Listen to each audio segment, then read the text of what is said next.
Hello, मेरा नाम है चंद्रहास। स्टडी स्मार्ट एसएससी में आपका स्वागत है।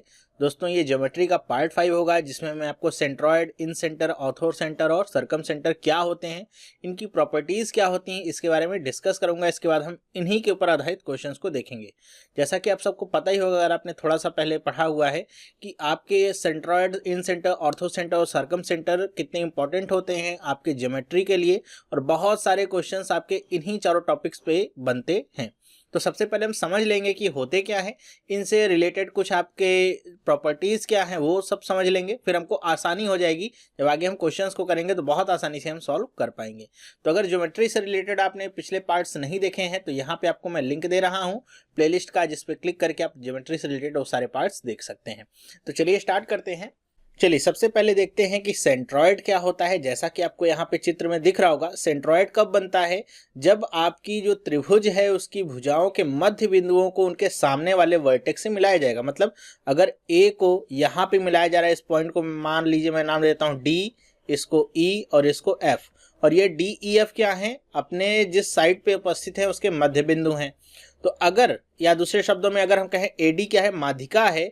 अगर त्रिभुज की तीनों माध्यिकाएं एक दूसरे को एक पॉइंट पे काट रही हैं, तो जिस पॉइंट पे काट रही हैं वो आपका क्या कहलाता है, सेंट्रॉयड कहलाता है। जैसा कि आपको चित्र में दिख रहा होगा, यहाँ पे आपको दिख रहा है कि ये वाली साइड इस वाली साइड के बराबर है, मतलब ए ई बराबर में ई सी है, डी सी बराबर में बी डी है और डी एफ बराबर में ए एफ है। और ये तीनों अगर काटेंगी तो कहाँ पे काट रहे हैं, जी पे, तो ये आपका क्या है, सेंट्रॉयड है। तो सेंट्रॉयड के लिए याद रखिएगा, ये हमेशा माध्यिका या इंग्लिश में कहें तो मीडियन के कटान बिंदु पे ही आपका बनता है। दूसरा बात करें हम, तो दूसरा क्या है, इन सेंटर। इन सेंटर मान लीजिए आपका ट्राइंगल है, इसको मैं नाम देता हूं ए बी और सी, ठीक है, और ये आपके पॉइंट क्या है, मान लीजिए डी ई एफ ही है। तो इन सेंटर क्या होता है, इन सेंटर कब बनता है, जब हम एंगल ए के अर्धक को खींचे। मतलब यहाँ पे एंगल ए का अर्धक देख रहे हैं, ये आपका एंगल ए हुआ, तो इसके अर्धक को, या कह दें कि इसके बाइसेक्टर को, एंगल ए के एंगल बाइसेक्टर को अगर हम खींचेंगे, जो कि आपका सीधे जाके यहाँ पे डी पे कट करता है सामने भुजा पे, इसी तरह सी का जो एंगल बाइसेक्टर होगा वो इधर जाएगा, और बी का जो एंगल बाइसेक्टर होगा वो यहाँ ई पे कट करेगा, ठीक है। तो इन तीनों का जो कटान बिंदु ये निकल के आया है किसका, एंगल बाइसेक्टर का। ध्यान रखिएगा, ये क्या है, एंगल बाइसेक्टर। तो इस हिंदी में जिसे क्या कहेंगे, कोण अर्धक कहेंगे। तो इनका जो आपका मध्य बिंदु निकल के आएगा वो क्या कहलाएगा, इन सेंटर कहलाता है, ठीक है। ध्यान रखिएगा कि एंगल बाइसेक्टर जो होगा वो क्या कहलाएगा, आपका इन सेंटर कहलाएगा। नेक्स्ट अगर बात करें हम, ऑर्थो सेंटर किसे कहते हैं, तो ऑर्थो सेंटर का मतलब क्या है, यहाँ पे जैसे आपको चित्र में देखने को मिल रहा है, मान लीजिए ये वाला त्रिभुज मैं ले लेता हूँ, इसको नाम देता हूँ ए बी और सी। हम ए बी सी से जब सामने वाली भुजा पे लंब डालें, जैसे ए वाले वर्टेक्स से मैं लंब डालूंगा बी सी पे, तो ये 90 डिग्री पे कट कर रहा है। इसी तरह सी से डालूं लंब ए बी पे, तो 90 डिग्री पे ये है, और बी से लंब डालूंगा तो ये आपका कट कर रहा है यहाँ पे 90 डिग्री पे। तो इन तीनों लंब का जो कटान बिंदु होगा, जहाँ पे तीनों एक पॉइंट कट करने, क्या कहलाएगा, आपका ऑर्थो सेंटर कहलाता है। तो ध्यान रखिएगा, ऑर्थो सेंटर का मतलब क्या, कि किसी भी त्रिभुज की तीनों ऊंचाइयां या उसके वर्टेक्स से डाला गया लंब जो होगा, जहां पे काटेगा, वही आपका क्या होगा, ऑर्थो सेंटर होगा। मेरे ख्याल से आपको समझ में भी आया होगा। और यहाँ पे देखिए, इसको दो पार्ट में डिवाइड किया गया है। ये क्या है, एक्यूट ट्रायंगल है, और ये क्या है, ऑब्ट्यूज ट्रायंगल। एक्यूट ट्रायंगल का मतलब क्या है, कि ऐसा ट्रायंगल जिसके सभी कोणों का जो मान होगा वो आपका 90 डिग्री से कम होगा। और ऑब्ट्यूज ट्रायंगल का मतलब क्या है, जिसका एक कोण आपका 90 डिग्री से अधिक होगा। तो यहाँ पे हम देख रहे हैं ये आपका ट्रायंगल बन रहा है। देखिए ट्रायंगल इसमें पहचानना थोड़ा सा कठिन होगा। ट्रायंगल आपका ये वाला है, जो नीले से आपका यहाँ पे जिसके साइड्स हैं वो आपका ट्रायंगल है। तो ये ए बी और सी है। कहने का मतलब इतना है कि अगर एक्यूट ट्रायंगल होगा आपका, तो जो ऑर्थो सेंटर होगा वो अंदर बनेगा, लेकिन अगर ऑब्ट्यूज ट्रायंगल होगा तो जो ऑर्थो सेंटर है वो देखिए यहाँ पे बन रहा है, मतलब ट्रायंगल से बाहर बनेगा। तो ये आप ध्यान रखिएगा। नेक्स्ट बात करें तो आखिरी में हमारा आता है क्या, सरकम सेंटर। सरकम सेंटर का मतलब क्या है, कि यहाँ पे दो चीजें होती हैं, एक तो ये लंब भी यहाँ पे होते हैं, और दूसरा क्या है, ये आपका मीडियन भी होता है। हिंदी में इसे हम क्या कहते हैं, इसे कहते हैं लंबार्धक कहते हैं। लंबार्धक कहेंगे हिंदी में, और इंग्लिश में अगर कहेंगे तो क्या कहेंगे, परपेंडिकुलर बाइसेक्टर। मतलब क्या, तो ये देखिए आपका ट्रायंगल क्या है, एबीसी है। तो अगर आप देखिए side A B A B का आधा ये पॉइंट क्या है ई, मतलब ये मिड पॉइंट ई है, और ई से ही हमने 90 डिग्री पे कोई लाइन खींची जो ऐसे सीधे जा रही है। ठीक यही काम बी सी वाली साइड के लिए किया गया, एफ क्या है मिड पॉइंट, वहां से 90 डिग्री पे आधे पे लाइन खींची गई और यही काम इधर से किया गया है। ये तीनों लाइन यहाँ पे कट कर रही है, मान लीजिए डी पे लाइन कट कर रही है, तो ये जो यहाँ पे पॉइंट आपका बन रहा है, केंद्रक जो बन रहा है, उसे क्या कहेंगे, उसे हम कहेंगे सरकम सेंटर। और ये सरकम सेंटर में क्या होता है, ध्यान रखिएगा कि आपका ये जो आपका सरकम सेंटर होगा उससे सभी शीर्षों के बीच की दूरी बराबर होती है, मतलब OB और OA और OC ये तीनों क्या होंगे, आपस में बराबर होते हैं। मेरे ख्याल से आपको समझ में भी आ गया होगा। ठीक है, यहाँ पे खैर O नहीं है, वैसे जनरली O लेते हैं, D है, तो यहाँ पे AD BD और DC क्या होगा, आपस में बराबर होगा। ये ध्यान रखिएगा, ऐसा कब होगा, सरकम सेंटर के केस में ही होगा। मेरे ख्याल से आपको सारे जो सेंटर्स होते हैं अलग अलग पता चल गए होंगे, फिर भी एक रिवीजन अगर क्विक सा कर लें कि आपका सेंट्रॉइड क्या होता है। सेंट्रॉइड मतलब माध्यिका त्रिभुज की जहां पे काटती हो क्या कहलाएगा, सेंट्रॉइड। ठीक है, दूसरा हमने क्या पढ़ा, इन सेंटर। इन सेंटर का मतलब क्या है कि एंगल बाइसेक्टर, मतलब कोणार्धक, किस हर त्रिभुज के जो कोणों का अर्धक होगा वो तीनों जहां पे कट करेंगे वो क्या होगा, इन सेंटर होगा। तीसरा क्या देखा था हमने, तीसरा देखा था ऑर्थो सेंटर, मतलब त्रिभुज की भुजाओं पे जो लंब डाला जाएगा वर्टेक्स से वो यहाँ पे कट करेगा वो क्या होगा, ऑर्थो सेंटर। और आखिरी में अभी क्या देखा, सरकम सेंटर का मतलब क्या हुआ कि त्रिभुज की भुजाओं के मध्य बिंदु से अगर लंब डाला जा रहा है तीनों भुजाओं से, तो वो जो आपका लंबार्धक होगा या परपेंडिकुलर बाइसेक्टर होगा, वो जहां पर भी कट करेगा एक दूसरे को, तो वो आपका क्या कहलाएगा, सरकम सेंटर कहलाएगा। तो ये तो हो गई बात सेंटर्स की, और इनके टाइप्स आपको पता चल गए कि सेंटर कितने टाइप के हैं और सब की क्या खासियत है। तो ये आपके लिए बहुत अच्छी बात हो गई कि आपको एक ही जगह पे चारों सेंटर्स के बारे में जानकारी मिल गई। अब इनकी हम कुछ प्रॉपर्टीज भी देख लेते हैं कि इनके और कुछ गुण क्या होते हैं जिसको हमको जानना जरूरी होता है। तो सबसे पहले हम बात करते हैं प्रॉपर्टीज ऑफ सेंट्रॉइड की, कि अगर कोई भी सेंट्रॉइड है, तो मान लीजिए यहाँ पे ऐसे छोटा सा एक त्रिभुज बना देता हूं मैं ABC। ठीक है, ये बना दिया मैंने त्रिभुज AB और C। ठीक है, A यहाँ पे कट कर रहा है, B इसको यहाँ पे कट कर रहा है, और C आपका इनके बीच से होकर जा रहा है, लाइनें सीधी नहीं है उसके लिए माफ करिएगा। तो DE और ये क्या हो गया F, मतलब ये क्या है, DEF इसकी मध्य बिंदु हैं, और AD क्या है, माध्यिका है। तो ये आपका क्या हो गया, G हो गया। G का मतलब क्या है, सेंट्रॉइड है ये। ठीक है, तो सेंट्रॉइड की प्रॉपर्टी की बात करें तो पहली प्रॉपर्टी ये होती है कि यहाँ पे जो सेंट्रॉइड होता है या जो यहाँ पे पॉइंट जहाँ पे कट हो रहा है, ये माध्यिका को 2:1 में बांटता है। मतलब क्या, AG बटे में GD बराबर में क्या हो जाएगा, 2:1। मतलब ये ऊपर वाला जो पार्ट होगा ये 2 का होता है, नीचे वाला पार्ट 1 होता है। ठीक है, पूरा मिला देंगे तो 3 हो जाएगा। ठीक, तो ये क्या होगा, 2/1 होता है, इस अनुपात में इसको बांटता है। ओके, इसी तरह दूसरे जितनी भी माध्यिकाएं वो भी इसी तरीके से होती हैं। मतलब क्या कि इसी के आगे अगर मैं लिख दूं क्या कि BG बटे में GE, ये भी सेम ही होगा 2/1, और यही आपका क्या होगा, सेम CG बटे में GF, ये भी आपका क्या होगा, 2/1 ही होगा। ये तो है पहली प्रॉपर्टी, और इसको याद रखना आपके लिए सबसे ज्यादा इंपॉर्टेंट है। कई बार क्वेश्चंस आते हैं और अगर आपको ये प्रॉपर्टी नहीं पता है फिर आपके लिए यहाँ पे गड़बड़ी पैदा हो जाती है। इसी से रिलेटेड एक और प्रॉपर्टी क्या है कि अगर मैं यहाँ पे अनुपात कुछ इस तरीके से देने की बात करूं, कैसे अनुपात दूंगा कि अगर मैं यहाँ पे लिखता हूं GD बटे में AD। ठीक है, मतलब ये जो आपका नीचे वाला पॉइंट है उसको पूरी माध्यिका से अगर मैं अनुपात निकालूंगा तो कितना अनुपात आएगा, आप खुद सोचिए। आपका ये जो पूरा ऊपर से A से लेकर के D तक है वो देखा हमने 2:1 में बांटते हैं, मतलब ये 2 पार्ट हुआ, ये 1 पार्ट हुआ, तो पूरा कितना हो जाएगा, 3 पार्ट हो जाएगा। ठीक है, और GD कितना पार्ट है देखिए, तो GD आपका है 1, तो कितना आ जाएगा, 1/3।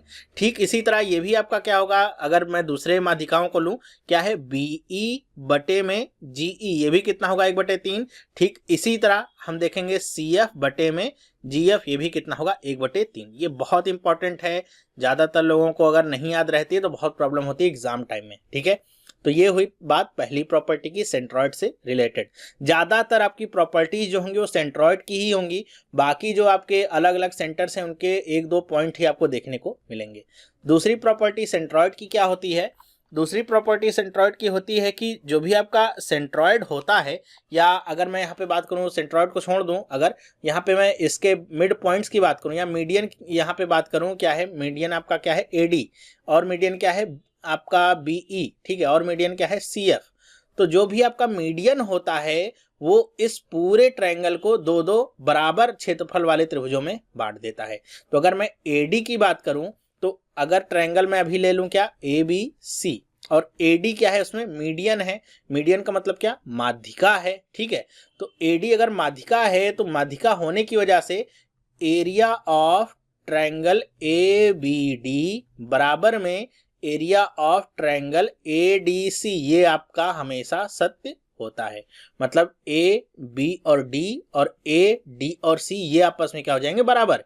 तो ये मैंने क्या लिया है, AD को माध्यिका लिया है, तो सेम यही आपका ट्रू होगा अगर मैं CF को माध्यिका ले लूं तो आपका कौन कौन सा ट्रायंगल बराबर हो जाएगा, CFB और CFA। सेम यही काम आप BE के लिए भी कर सकते हैं। तो ये अब बहुत इंपॉर्टेंट है, याद रखिएगा, 9th में आपने थ्योरम पढ़ी होगी, ठीक है। तो ये आपकी क्या है कि अगर माध्यिका अगर किसी भी त्रिभुज की आपको पता है तो ये भी आपको पता लग जाना चाहिए कि वो उसे दो बराबर क्षेत्रफल वाले त्रिभुजों में भी बांटती है। तीसरी प्रॉपर्टी ये कहती है कि ये जो आपका सेंट्रॉइड होता है, इसके जो यहाँ पे मिलान बिंदु हैं या ये जो मिलान आपकी रेखाएं हैं, ये इसको 3 बराबर क्षेत्रफल वाले त्रिभुजों में बांटती हैं। मतलब क्या कि ये आपका G है, तो इसका मतलब क्या है कि एरिया ऑफ ट्रायंगल क्या है, AGB। AGB देख रहे हैं ना कहाँ पे है, AGB बराबर में एरिया ऑफ ट्रायंगल BGC, ये भी बराबर होगा और किसके, AGC के ये बराबर होगा। ये भी आप याद रखिएगा, बहुत ही इंपॉर्टेंट ये आपकी प्रॉपर्टी है। और इसी प्रॉपर्टी से आपको क्या समझ में आता है कि अगर आपको यहाँ पे दिया रहेगा, जैसे एग्जाम में डायरेक्ट क्वेश्चन आ जाएगा कि AGC का एरिया आपका है 10 सेंटीमीटर स्क्वायर या 20 कुछ भी दिया रहेगा, यूनिट स्क्वायर जो भी दिया रहे क्षेत्रफल, और आपसे पूछा जाएगा ABC का आपका एरिया कितना होगा। तो ध्यान रखिए, इस पूरे ABC त्रिभुज को हमने 3 पार्ट में बांटा है, मतलब हर एक हिस्सा कितने के बराबर है, 1/3, 1/3 और 1/3 के बराबर है। तो तीनों को आप जोड़ेंगे तो ABC मिल जाएगा। मतलब यहाँ पे जितने भी आपके एरियाज हैं वो किसके बराबर हैं, 1/3 एरिया ऑफ ट्रायंगल ABC।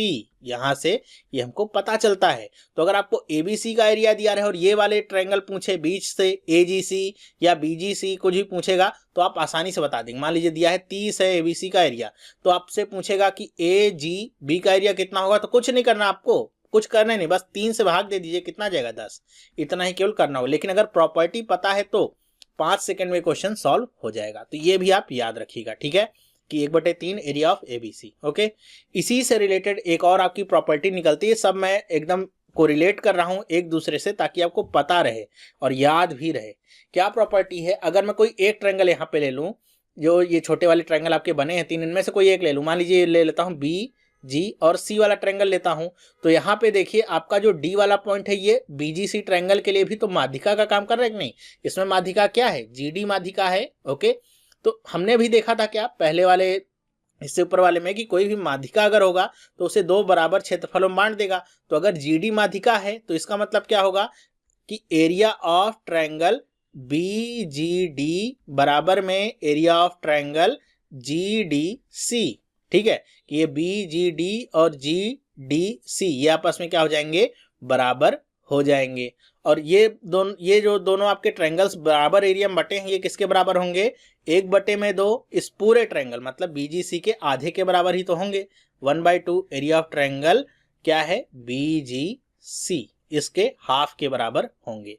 तो इन केस अगर आपको केवल एक छोटा सा पोर्शन ये वाला दिया जाए कि आपको दे दिया गया क्या कि यहाँ पे एरिया दे दिया गया है कि BDG का एरिया, ये वाला एरिया आपको दे दिया गया और आपसे पूरा ABC का एरिया पूछा गया है, तो बताइए क्या होगा। तो कैसे आप निकालेंगे, देखिए बहुत आसान है। अगर आपको पता क्या है कि यहाँ पे BGD बराबर क्या है, 1/2 ऑफ एरिया ऑफ BGC और BGC बराबर क्या है, 1/3 ऑफ एरिया ABC। इसका मतलब क्या होगा कि एरिया ऑफ ट्रायंगल BGD किसके बराबर में होगा, तो ये होगा 1/2 इंटू में 1/3 और ये आपका क्या आ जाएगा, एरिया ऑफ ट्रायंगल ABC। मतलब क्या कि 1/6 हिस्से के बराबर होगा जो भी आपका ट्रायंगल ABC का एरिया होगा, उसका 1/6 हिस्सा ये वाला पार्ट होगा। आप देख लीजिए खुद ही कि ये आपका पार्ट 1 हुआ, ये आपका 2 हुआ, ये आपका 3 हुआ, ये 4 हुआ, ये 5 हुआ, ये 6 हुआ। सब आपस में बराबर हैं और ये अगर बराबर हैं तो 1/6 हिस्से के बराबर होगा। तो ऐसे भी क्वेश्चन अगर आता है कि ABC का एरिया आपको दे दिया गया, मान लीजिए 60 दे दिया गया और आपसे कोई भी एक पोर्शन यहाँ से पूछा गया AGF का एरिया कितना होगा, तो AGF के लिए आप कुछ करेंगे नहीं, आपको पता क्या है कि ये छठे हिस्से के बराबर होगा, तो आप 6 से भाग दे देंगे 10 आ जाएगा। ठीक है, बस इतना ही आपको करना होगा। लेकिन अगर ये प्रॉपर्टीज आपको पता है और कैसे यहाँ पे हम इसको निकाल रहे हैं ये पता है तो भी आप कर पाएंगे। मेरे ख्याल से ये 3 प्रॉपर्टी समझ में आई होंगी। अभी इसमें और हैं वो भी डिस्कस कर लेते हैं, एग्जाम पॉइंट ऑफ व्यू से बहुत इंपॉर्टेंट है ये। चलिए, ये आपका मान लीजिए आपका सेंट्रॉइड का ही है, DEF, इन पॉइंट्स को मैं नाम दे देता हूँ। नेक्स्ट प्रॉपर्टी हमारी क्या है, चौथी प्रॉपर्टी है। यहाँ पे कुछ प्रॉपर्टीज को मैं एक्सक्लूड भी कर रहा हूँ, जैसे सिमिलैरिटी से रिलेटेड होंगी, क्योंकि अभी मैंने आपको कॉन्ग्रुएंसी और सिमिलैरिटी बताया नहीं है, तो उसकी रिलेटेड प्रॉपर्टी बता करके आपको कंफ्यूज नहीं करूँगा। तो जब हम सिमिलैरिटी और कॉन्ग्रुएंसी को देखेंगे तो समझ में आ जाएगा हमको। तो नेक्स्ट प्रॉपर्टी इसकी क्या कहती है कि यहाँ पे हमको ये पता है कि E और F इसके क्या है, मिड पॉइंट्स हैं। तो अगर मैं इन दोनों को ऐसे कनेक्ट कर दूं, E और F मिड पॉइंट्स को कनेक्ट कर दूं, तो एक आपकी थ्योरम है, आपने 9th में अगर पढ़ी होगी, क्या कहती है कि अगर किसी भी ट्रायंगल के मिड पॉइंट्स को हम कनेक्ट करें और वो आपका बेस के क्या हो, पैरेलल हो, तो क्या होता है कि जो भी आपका मिड पॉइंट होता है, मतलब EF यहाँ पे, वो क्या होगा, बेस का आधा होता है। ठीक है, ये क्या होगा, 1/2 ऑफ BC। मतलब अगर आपको यहाँ पे दिया रहे कि BC की वैल्यू 10 है तो EF की वैल्यू क्या होगी, सीधा सीधा आप बताएंगे क्या होगा, 5 होगी उसकी वैल्यू। ठीक है, ये भी एक बढ़िया प्रॉपर्टी है। पांचवी प्रॉपर्टी देखिए आपकी क्या कहती है कि यहाँ पे अगर आपको 2 ट्रायंगल देखने को मिलेंगे, BEC और BF और C, तो इनके एरिया क्या होते हैं, आपस में बराबर होते हैं। तो area of triangle BEC is equal to area of triangle क्या है, BFC। इनके एरियाज क्या हैं, आपस में बराबर हैं। तो रीजन अगर आप जानना चाहें, अगर इच्छुक हैं तो आप जान भी सकते हैं कि इसका रीजन क्या है कि इनके एरियाज आपस में बराबर हैं।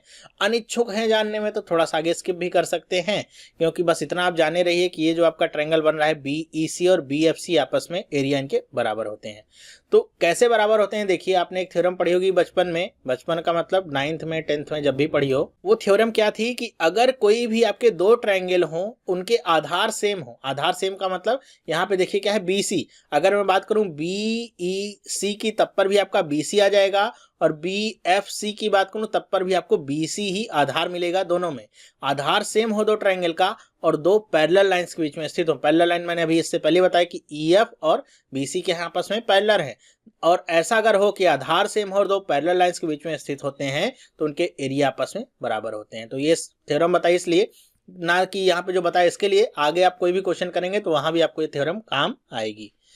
छठे यहाँ पे बात करें कि आपका छठी प्रॉपर्टी क्या हो सकती है, तो आपकी यहाँ पे छठी प्रॉपर्टी क्या हो सकती है कि अगर मैं F से यहाँ पे एक लंब डाल दूं ऐसे सीधा, ठीक है, F से यहाँ पे ऐसे लंब डालूं जो इसको M पे कट करता है, E से भी ऐसे लंब डालूं BC पे ही जो इसे N पे कट करता है, तो ये ध्यान रखिएगा कि मिड पॉइंट से मैंने लंब डाला है इसके अपोजिट साइड पे, तो यहाँ पे FM की लंबाई और EN की लंबाई हमेशा बराबर होगी। और ये सारा का सारा कुछ किस में बात की जा रही है, सेंट्रॉइड के केस में बात की जा रही है। तो FM और EN की लंबाई हमेशा बराबर होगी। अगर आपको इसमें शंका है तो आप इन दोनों त्रिभुजों को ले सकते हैं, BEC और BFC, और दोनों के क्षेत्रफल आप निकाल सकते हैं कैसे, 1/2 आधार गुणे ऊंचाई करके, तो आपको पता चल जाएगा। मेरे ख्याल से भी आपको समझ में आ गया होगा छठी प्रॉपर्टी सेंट्रॉइड से रिलेटेड क्या है। एक सातवीं आपको लास्ट प्रॉपर्टी में बताता हूँ, बहुत ही इंपॉर्टेंट है। अगर इसके मिड पॉइंट्स मान लीजिए क्या है, DEF ही थे, ठीक है, और इनके मिड पॉइंट्स को मैं आपस में मिला दूं, D को E से यहाँ पे ऐसे मिला दिया मैंने और इनको आपस में ऐसे मैंने मिला दिया, तो भी एक ट्रायंगल आपको मिल रहा है। कौन सा ट्रायंगल है ये, DEF आपको ट्रायंगल मिलता है। तो ऐसे केस में आपको एक डायरेक्ट सा क्वेश्चन पूछा जाता है और उसका आपको डायरेक्ट सा आंसर भी देना है कि अगर यहाँ पे आपसे पूछा जाए कि एरिया ऑफ ट्रायंगल DGE, ये देख रहे हैं DGE, या फिर FGE या फिर DGF, कुछ भी पूछे, वो क्या होगा, वो होगा 1/12 एरिया ऑफ ट्रायंगल ABC। मतलब जो आपका बड़ा वाला ट्रायंगल है उसके एरिया का 1/12वां हिस्सा ये अंदर वाले ट्रायंगल्स आपके होते हैं। मेरे ख्याल से आपको समझ में आया होगा कि ये ऐसा कैसे हो रहा है। तो यहाँ पे जैसे हमने पिछले भी प्रूव किया था, मैंने आपको करके दिखाया था कि यहाँ पे ये एक ट्रायंगल लिया था BGD 1/6 जैसे प्रूव किया था, सेम वैसे ही आप इसको भी प्रूव करना चाहें तो इसको भी प्रूव कर लेंगे। लेकिन आप जानते भी रहिए तो आपके लिए बहुत इंपॉर्टेंट है कि अंदर के जो ट्रायंगल बनेंगे, मध्य बिंदुओं को मिलाने के बाद जो आपका ट्रायंगल बनता है, तो उसके अगर अंदर वाले ट्रायंगल्स की बात की जाएगी तो कितने हिस्से होंगे, 1/12 हिस्सा होगा पूरे बड़े वाले ट्रायंगल को लेकर के। मेरे ख्याल से ये सब कुछ आपको समझ में आ गया है कि सेंट्रॉइड से रिलेटेड आपकी इंपॉर्टेंट प्रॉपर्टीज क्या होती हैं। चलिए बात कर लेते हैं इन सेंटर की। अब इन सेंटर की प्रॉपर्टीज क्या, मान लीजिए आपका ट्रायंगल है, ये इसका नाम मैंने रख दिया ABC, और इनके जो कोणार्धक हैं ये एक दूसरे को काट रहे हैं, और ये पॉइंट मैंने रख दिया इसका नाम I का मतलब इन सेंटर से इससे रिलेट किया है मैंने। और यहाँ पे जो लाइंस मिल रही हैं इसको मैं नाम रख देता हूं D, E एंड F, ठीक है। तो यहाँ पे जो पहली प्रॉपर्टी और जो मोस्ट इंपॉर्टेंट प्रॉपर्टी है इन सेंटर से रिलेटेड, वो क्या कहती है कि यहाँ पे आपसे सीधे प्रॉपर्टी पूछी जाएगी कि एंगल BIC की वैल्यू क्या होगी, मतलब BI और C इसकी वैल्यू आपसे पूछी जाएगी, ये क्या होगी। तो ये क्या होती है, आपको मैंने पहले ही बताया था क्या, 90 डिग्री प्लस में इसके सामने का जो कोण है, कौन सा है, कोण A/2। इसी तरह आपसे पूछा जाए इससे उल्टा कि यहाँ पे कोण CIA की वैल्यू क्या होगी, CIA मतलब यहाँ की वैल्यू क्या होगी। तो आप ये ध्यान रखिए 90 प्लस में इसके सामने का कोण कौन सा है, B वाला, तो कोण B/2। ठीक इसी तरह कोण BIA की वैल्यू क्या होगी, तो 90 प्लस में, और 90 के सामने यहाँ पे ये वाला कोण की बात की जा रही है, तो इसके सामने कौन सा कोण बन रहा है, C वाला, तो कोण C/2। तो ये सबसे मोस्ट इंपॉर्टेंट प्रॉपर्टी है इन सेंटर से रिलेटेड, ठीक है। और यहाँ पे बात की जाए इन सेंटर इसे कहा क्यों जाता है, क्योंकि यहाँ पे अगर ये आपका I मान लीजिए इन सेंटर को डिनोट कर रहा है, तो I और F या IE या ID को रेडियस लेकर के हम एक यहाँ पे इसके अंदर ऐसे सर्कल खींच सकते हैं, और ये आपका क्या कहलाता है, आपका इन सेंटर, इसीलिए इसको कहा जाता है। और ये जो रेडियस होती है IE, ये क्या कहलाती है, इन रेडियस कहलाएगी, ठीक है। तो ये आप इसके अंदर सर्कल खींच सकते हैं और इसके तीनों पॉइंट को छूता हुआ जाएगा। तो इससे हमको ये भी पता चल जाएगा कि सर्कल का रेडियस बराबर होता है, मतलब IF बराबर में IE बराबर में ID, ये भी आपके होते हैं। ये भी आपको पता चल गया, ये दूसरी प्रॉपर्टी आप इसे समझ सकते हैं। तीसरी प्रॉपर्टी इसकी क्या होती है, तीसरी प्रॉपर्टी इसके जो भुजाएं होती हैं उनके अनुपात को लेकर के होती है। क्या होती है, देखिए कि अगर मैं बात करूं BD बटे में DC की, ठीक है, BD बटे में DC, आप आधार में देखिए ये आपका DC है, BC नहीं DC, कि BD और बटे में DC, ये आपका ये किसके बराबर होगा। तो ध्यान रखिए जब हम BC की बात करेंगे तो ये आपका जो बाकी की दो भुजाएं छूट गई हैं उनके अनुपात के बराबर होगा। कैसे, ये आपका होगा AB बटे में AC के बराबर होगा। ठीक इसी तरह जो और बचते हैं उनको भी आप बना सकते हैं, क्या कि CE बटे में EA, ये किसके बराबर होगा, ये CE बटे में EA, ये किसके बराबर होगा, तो ये आपका बराबर होगा BC बटे में BA। एक और आपका अनुपात बनेगा भुजा का, क्या, BF बटे में FA, ठीक है, उसको भी यहाँ पे लिख लेते हैं, BF बटे में FA, ये आपका किसके बराबर होगा। तो ये हमने इस अनुपात की बात की, तो हमारी दो भुजाएं AC और BC ये छुटी हुई हैं, तो किसके बराबर होगा, AC बटे में BC के बराबर होगा। ये अनुपात हमेशा बराबर होते हैं इन सेंटर के केस में, तो इनको भी आप ध्यान रखिए। आप सोच रहे होंगे कि कैसे आ रहे हैं या ये कैसे आपस में बराबर हैं, तो ये आपकी सर्कल की भी कुछ प्रॉपर्टी यहाँ पे आप लगा सकते हैं। जैसे अगर इसी इन सेंटर की ही बात करूं तो आप हम सर्कल वैसे पढ़ाने वैसे आप समझ सकते हैं कि अगर ये आपका सर्कल अंदर बन रहा है तो हमको पता क्या है कि सर्कल के जो टेंजेंट होते हैं वो आपस में बराबर होते हैं। तो यहाँ से आप ये भी कह सकते हैं कि ये मान लीजिए पॉइंट A है, A से हमने F खींचा है तो ये टेंजेंट है, A से हमने E खींचा है तो ये भी आपका टेंजेंट है, तो AF बराबर में AE होगा। ठीक इसी तरह आपका BF बराबर में BD होगा, और ठीक इसी तरह CE बराबर में CD होगा। ठीक है सर, जब हम सर्कल पढ़ेंगे तो भी पढ़ लेंगे इसको, और आप यहां से भी इसको जानते रहिए, ठीक है। इसे फोर्थ प्रॉपर्टी आप कह सकते हैं इन सेंटर से रिलेटेड, ठीक है। चलिए बात करते हैं ऑर्थो सेंटर की। मान लीजिए यहाँ पे आपके सामने फिगर है PQR, ये आपका ट्रायंगल है। तो ऑर्थो सेंटर क्या होता है कि लंब जो भी आप डालते हैं शीर्ष से उसके आधार पे या सामने वाली भुजा पे, तो उसी के कटान बिंदु से ऑर्थो सेंटर बनता है। जैसे क्या एस टी मान लीजिए, इसको मैंने यू नाम दे दिया, ठीक है। तो ये आपके क्या हो गए ऑर्थो सेंटर। यहाँ पे क्या है, ओ से आपको डिनोट हो रहा है, बीच में आपको यहाँ पे देखने को मिल रहा है, ये क्या है ऑर्थो सेंटर है। तो इसकी प्रॉपर्टी क्या है, देखिए पहली प्रॉपर्टी तो यहाँ पे हम बात करें अगर पहली प्रॉपर्टी की, तो यहाँ पे अगर आपसे निकालने को कहा जाएगा एंगल क्यू पी यू, यहाँ पे अगर बात की जाए क्यू पी और यू ये कितना होगा, तो ये आप कैसे निकालेंगे। तो देखिए ये तो आपका 90 डिग्री है, ये तो पता ही है आपको, ठीक है। और क्यू ये पी यू ये वाला एंगल निकालना है आपको, तो इतना पता होगा आपको कि ट्रायंगल जो भी होगा आपका वो क्या होगा 180 डिग्री का ही होगा, उसके कोणों का योग। तो एक तो पता है 90 डिग्री है, और ये आपका क्या है एंगल क्यू है, ठीक है। तो ये वाला कोण कितना होगा, तो आप आसानी से कह सकते हैं क्या कि तीनों कोणों का योग कितना होगा। अगर ऐसे मैं बात करूं क्यू पी यू, या इसे मैं बात करूं तो कैसे लिख सकते हैं कि एंगल क्यू पी यू बराबर क्या होगा कि ये 180 तीनों कोणों का योग माइनस में ये वाला 90 डिग्री और माइनस में पी क्यू यू, एंगल में पी क्यू और यू इसी के ये बराबर होने वाला है आपका, ठीक है। तो ये कितना हो जाएगा 180 में से 90 गया तो क्या आ गया 90, और पी क्यू यू बात करूं या पी क्यू आर कहूं बात एक ही है, मतलब ये एंगल क्या हो गया एंगल क्यू मैं कहूं तो ज्यादा सही रहेगा। तो क्यू पी यू का मान कितना हो गया, तो ये आपका आ गया 90 माइनस में क्यू डिग्री, ठीक है, 90 माइनस में क्यू। इसी तरह आप सारे एंगल्स के निकाल सकते हैं। अगर मैं इसकी बात करूं तो इसका मान कितना होगा, तो 90 माइनस में इसके सामने का जो कोण है क्या है आर है, 90 माइनस में आर।